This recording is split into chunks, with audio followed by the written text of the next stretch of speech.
Œuvre de Maria Valtorta, tome 2, chapitre 88, intitulé Les discours de la Belle Eau. Tu ne prononceras pas le nom de Yahvé ton Dieu en vain. La visite de Manahen. Vision du 1er mars 1945. Tous les disciples sont sans dessus-dessous. On dirait une ruche bourdonnante tant ils sont agités. Ils parlent, guettent dehors, regardent dans tous les sens. Jésus n'est pas là. Enfin, ils prennent une décision pour régler ce qui les agite. Et Pierre ordonne à Jean, « Va chercher le maître. Il est dans le bois du côté du fleuve. Dis-lui de venir tout de suite ou bien de nous dire ce que nous devons faire. » Jean s'éloigne au galop. Judas dit, « Moi, je ne comprends pas pourquoi tant d'agitation et d'impolitesse. Je serais allé à lui et je l'aurais accueilli avec les honneurs dus à son rang. Sa visite est un honneur pour nous. Donc, je n'en sais rien, moi, dit Pierre. Il est peut-être différent de son frère de lait. Mais qui se trouve avec les hyènes en prend l'odeur et l'instinct. Par ailleurs, tu voudrais que cette femme s'éloigne? Prends garde. Le maître ne le veut pas, et moi je dois la protéger. Si tu la touches, moi je ne suis pas le maître. Cela pour que tu saches comment te conduire. Ah, qui est-elle donc? La belle Hérodiade par hasard? Ne fais pas de l'esprit. C'est toi qui m'y pousses. Tu lui fais une garde royale, comme à une reine. Le maître m'a dit, « Veille à ce qu'on ne la dérange pas, et respecte-la. » C'est ce que je fais. « Mais qui est-elle? Le sais-tu? » demande Thomas. « Moi, non. »« Allons, dis-le, tu le sais, » insistent plusieurs. « Je vous jure que je ne sais rien.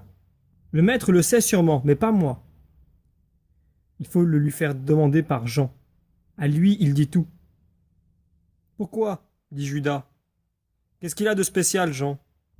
Est-ce un dieu, ton frère? » Non, Judas, c'est le meilleur d'entre nous. « Vous pouvez vous épargner cette fatigue, dit Jacques, fils d'Alphée. Hier, mon frère l'a vue pendant qu'elle revenait du fleuve avec le poisson que lui avait donné André, et c'est lui qui a demandé à Jésus. Il lui a répondu, « Elle n'a pas de visage, c'est une âme qui cherche Dieu. Pour moi, elle n'est rien d'autre et je veux qu'elle soit considérée comme telle par tous. » Et il a dit ce « je veux » sur un tel ton que je vous conseille de ne pas insister. « Moi, j'irai la trouver, » dit Judas. « Essaie, si tu en es capable. » lance Pierre, rouge comme un coq. « Tu fais l'espion avec Jésus? » Je laisse ce métier aux hommes du temple. Nous, les gens du lac, c'est par le travail que nous gagnons notre pain, non par la délation. Ne crains pas que Simon, fils de Jonas, t'espionne. Mais ne m'agace pas, et ne te permets pas de désobéir au maître, parce que je suis là, moi. Et qui es-tu? Un pauvre homme comme moi? Oui, monsieur, plus pauvre même, plus ignorant, plus rustre que toi. Je le sais, et cela ne m'afflige pas. En revanche, je m'inquiéterais si j'étais pareil à toi pour ce qui est du cœur. Mais le maître m'a confié cette charge, et je m'en acquitte. Pareil à moi pour ce qui est du cœur? Et qu'est-ce qu'il y a dans mon cœur pour te dégoûter? Parle, accuse, attaque. Ça suffit, lance Simon le Zélote, suivi par Barthélemy. Vas-tu en finir, Judas? Respecte les cheveux blancs de Pierre. Je respecte tout le monde, mais je veux savoir ce qu'il y a en moi. Tu vas être tout de suite servi. Laissez-moi parler. Il y a de l'orgueil, de quoi remplir cette cuisine. Il y a de la fausseté, il y a de la luxure. Moi, faux? Tout le monde s'interpose et Judas doit se taire. Simon, calme, s'adresse à Pierre. Excuse-moi, mon ami, si je te dis quelque chose. Il a des défauts, mais toi aussi tu en as quelques-uns, dont celui de ne pas comprendre les jeunes. Pourquoi ne tiens-tu compte pas de l'âge, de la naissance, de tant d'autres choses? Regarde, tu agis par affection pour Jésus. Mais ne te rends-tu pas compte que ces discussions le fatiguent? À lui je ne le dis pas, et il désigne Judas. Mais je te fais cette prière à toi, qui est mûr et si honnête. Il a déjà tant de peine avec ses ennemis. Alors ne lui en ajoutons pas nous aussi. Tant d'hostilité l'entoure. Pourquoi donc en créer jusque dans son nid? C'est vrai, dit Jude. Jésus est très triste, et même amaigri. La nuit, je l'entends se tourner et se retourner sur son lit en soupirant. Il y a quelques jours, je me suis levé de nuit et je l'ai vu pleurer en priant. Je lui ai demandé « Qu'est-ce que tu as ?» Alors, et il m'a embrassé, il m'a répondu « Aime-moi. » Comme il est dur d'être le Rédempteur. Moi aussi. Je l'ai trouvé en larmes dans le bois du fleuve, dit Philippe. Et à mon regard interrogatif, il a répondu « Sais-tu la différence entre le ciel et la terre en dehors de celle qui résulte de la présence visible de Dieu ? C'est le manque d'amour entre les hommes. Cela me fait l'effet d'une corde qui m'étrangle. Je suis venu ici jeter le grain aux petits oiseaux, pour être aimé par des êtres qui s'aiment les uns les autres. » Judas, il doit être un peu déséquilibré, se jette par terre et pleure comme un gosse. Jésus, accompagné de Jean, entre justement à ce moment. Mais qu'arrive-t-il? Pourquoi ces larmes? C'est ma faute, maître, dit franchement Pierre. J'ai mal agi. J'ai blâmé Judas trop durement. Non, c'est moi le coupable. Je te fais de la peine, je ne suis pas bon. Je mets du désordre, de la mauvaise humeur, de la désobéissance. Je suis... Pierre a raison. Mais aidez-moi donc à être bon. Car j'ai quelque chose là dans le cœur qui me fait faire ce que je ne voudrais pas. C'est plus fort que moi. Et je ne te cause que de la souffrance, maître, quand je ne voudrais t'apporter que la joie. Crois-moi, ce n'est pas de la fausseté. Mais oui, Judas, je n'en doute pas. Tu es venu à moi avec un cœur pleinement sincère, dans un élan réel. Mais tu es jeune. Personne, pas même toi, ne te connaît comme je te connais. Allons, lève-toi et viens ici. Nous parlerons tous les deux en tête-à-tête. En attendant, parlons de celui pour qui vous m'avez appelé. Quel mal y a-t-il à ce que Manahen soit venu aussi? Quelqu'un ne peut-il pas, tout en étant parent d'Hérode, avoir soif du Dieu vrai? Vous craignez pour moi? Mais non. Fiez-vous en ma parole. Cet homme ne vient que dans une intention honnête. Pourquoi alors ne s'est-il pas fait connaître? Demandent les disciples. Parce que justement, il vient comme âme, non pas en tant que frère de lait d'Hérode. S'il s'est entouré de silence, c'est parce qu'il pense que, devant la parole de Dieu, la parenté avec un roi ne compte pas. Nous respecterons son silence. Mais si au contraire c'est lui qui l'a envoyé? Qui? Hérode? Non, n'ayez pas peur. Mais qui l'envoie alors? Comment te connaît-il? C'est par mon cousin Jean lui-même. Croyez-vous qu'en prison, il ne m'aura pas prêché? Et aussi par Cousa, par la voix de la foule, par la haine même des pharisiens. Même les frondaisons et l'air parlent de moi désormais. Le caillou a été jeté dans l'eau immobile, et le bâton a frappé le bronze. Les vagues forment des cercles toujours plus vastes, portant aux eaux lointaines la révélation, et le son la livre à l'espace. La terre a appris à dire Jésus, et jamais plus elle ne se taira. Allez, soyez courtois avec lui comme tout à chacun. Allez, je reste avec Judas. Les disciples s'en vont. Jésus regarde Judas encore larmoyant et lui demande « Eh bien, n'as-tu rien à me dire? Je sais tout ce qui te concerne, mais je veux l'apprendre de toi. Pourquoi ces pleurs et surtout, pourquoi cette instabilité qui fait de toi un perpétuel mécontent? Ah oui, maître, tu l'as dit, je suis d'une nature jalouse. Tu le sais certainement et je souffre de voir tant de choses. C'est ce qui me rend inquiet et injuste. Et je deviens mauvais alors que je ne le voudrais pas. Non. Ne recommence pas à pleurer. De qui es-tu jaloux? Habitue-toi à parler avec ta vraie âme. Tu parles beaucoup et même trop. Mais avec quoi? Avec l'instinct et la pensée. Tu suis infatigant et continuel travail pour dire ce que tu veux dire. Je parle de toi, de ton moi. Car, pour ce que tu dois dire des autres ou aux autres, rien ne te retient ni ne t'arrête. Il en est de même pour la chair. Elle est ton cheval fou. Tu ressembles à un aurige auquel le directeur des courses a donné 2 chevaux fous. L'un, c'est l'essence. L'autre, veux-tu savoir quel est l'autre? Oui, c'est l'erreur que tu ne veux pas dompter.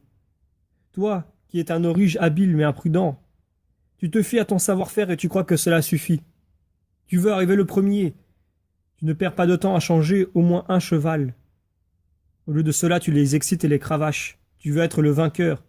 Tu veux les applaudissements. Ne sais-tu pas que toute victoire est certaine lorsque l'on acquiert par un travail constant, patient et prudent? Parle avec ton âme. C'est d'elle que je veux que vienne ton aveu. Ou bien dois-je te dire, moi, ce qui se trouve au fond de toi? Je trouve que Toi non plus, tu n'es pas juste, t'es pas d'accord avec toi-même, et j'en souffre. Pourquoi m'accuses-tu? En quoi ai-je fauté, à tes yeux? Quand j'ai voulu te conduire chez mes amis, tu n'as pas voulu, et tu as dit, je préfère rester avec les humbles. Par la suite, Simon et Lazare t'ont conseillé de te mettre sous la protection d'un homme puissant, et tu as accepté. Tu donnes la préférence à Pierre, à Simon, à Jean. Tu... Quoi d'autre? Rien d'autre, Jésus. Faribole. Ce sont des bulles dans l'écume de l'eau. Tu me fais de la peine car tu es un pauvre être qui se torture alors qu'il pourrait être heureux. Peux-tu dire qu'il est luxurieux ce logement? Peux-tu dire qu'il n'y a pas une raison importante pour me pousser à l'accepter? Si Sion ne se comportait pas avec ses prophètes comme une marâtre, serais-je ici comme un homme qui craint la justice humaine et se réfugie dans un lieu d'asile? Non. Et alors, peux-tu dire que je ne t'ai pas donné des missions, à toi comme aux autres? Peux-tu dire que j'ai été dur avec toi quand tu as eu des manquements? Tu n'as pas été sincère. Les vignes. Oh, les vignes. Quel nom avaient-elles, ces vignes? Tu n'as pas été complaisant avec ceux qui souffraient ou se rachetaient. Tu n'as pas non plus été respectueux envers moi, et les autres l'ont vu. Pourtant une seule voix s'est élevée pour te défendre, toujours. La mienne. Les autres auraient le droit d'être jaloux, car s'il y en a un que j'ai protégé, c'est bien toi. Judas pleure, humilié et ému. Je m'en vais. C'est l'heure où j'appartiens à tout le monde. Quant à toi, reste ici et réfléchis. Pardonne-moi, maître. Je ne puis avoir la paix si je n'obtiens pas ton pardon. Ne t'attriste pas à cause de moi. Je suis un mauvais garçon. J'aime et je tourmente. J'en fais autant avec ma mère et avec toi. Ce serait la même chose avec mon épouse si demain j'en avais une. Il vaudrait mieux que je meure. Il vaudrait mieux que tu te repentes. Mais tu es pardonné. Adieu. Jésus sort et arrive à la porte. Pierre est dehors. Viens, maître, il est déjà tard et il y a beaucoup de monde. Ici peu la nuit va tomber, et tu n'as même pas mangé. C'est ce garçon qui est la cause de tout. Ce garçon a besoin de vous tous pour n'être plus la cause de tout cela. Tâche de t'en souvenir, Pierre. Si c'était ton fils, le plaindrais-tu? Oui et non. Je le plaindrais, mais je lui apprendrais aussi quelque chose, même s'il était déjà un homme, comme un méchant gamin. Mais si c'était mon fils, il ne serait pas comme ça. Cela suffit. Oui, ça suffit, monseigneur. Voilà Manahen. C'est celui qui a un manteau d'un rouge si foncé qu'il en est presque noir. Il m'a donné ceci pour les pauvres et m'a demandé s'il pouvait rester pour dormir. Et qu'as-tu répondu? La vérité, nous n'avons de lit que pour nous. Va au village. Jésus ne dit rien. Mais il laisse Pierre en plan et va dire quelque chose à Jean. Puis il gagne sa place et commence à parler. Que la paix soit avec vous tous et avec la paix, la lumière et la sainteté. Il est dit, tu ne prononceras pas le nom de Yahvé ton Dieu en vain. Quand le prononce-t-on en vain et qui le fait? Seulement quand on blasphème? Non. Même quand on le prononce sans se rendre digne de Dieu. Un fils peut-il dire « J'aime mon père et je l'honore » si ensuite, à tout ce que désire son père, il oppose des œuvres contraires? Ce n'est pas en disant « Père, Père » qu'on l'aime réellement. Ce n'est pas en disant « Dieu, Dieu » que l'on aime le Seigneur. En Israël, où, comme je l'ai expliqué avant-hier, il y a tant d'idoles dans le secret des cœurs, on trouve aussi une louange hypocrite à Dieu. Louange à laquelle ne correspondent pas les œuvres de ceux qui le louent. En Israël, il y a aussi une tendance, celle de trouver nombre de péchés dans les choses extérieures, sans vouloir les trouver là où ils sont réellement à l'intérieur. Les Juifs font encore preuve d'un sot orgueil, une habitude anti-humaine et anti-spirituelle, celle de considérer comme blasphématoire le nom de notre Dieu sur des lèvres païennes. Ils vont même jusqu'à défendre païens, de s'approcher du vrai Dieu parce qu'ils y voient un sacrilège. C'était valable jusqu'à présent, mais plus aujourd'hui. Le Dieu d'Israël est le même Dieu qui a créé tous les hommes. Pourquoi empêcher ceux qui ont été créés de sentir l'attraction de leur Créateur? Croyez-vous que les païens n'éprouvent rien au fond du cœur? Quelque chose d'insatisfait qui crie, qui s'agite, qui cherche? Qui? Quoi? Le Dieu inconnu.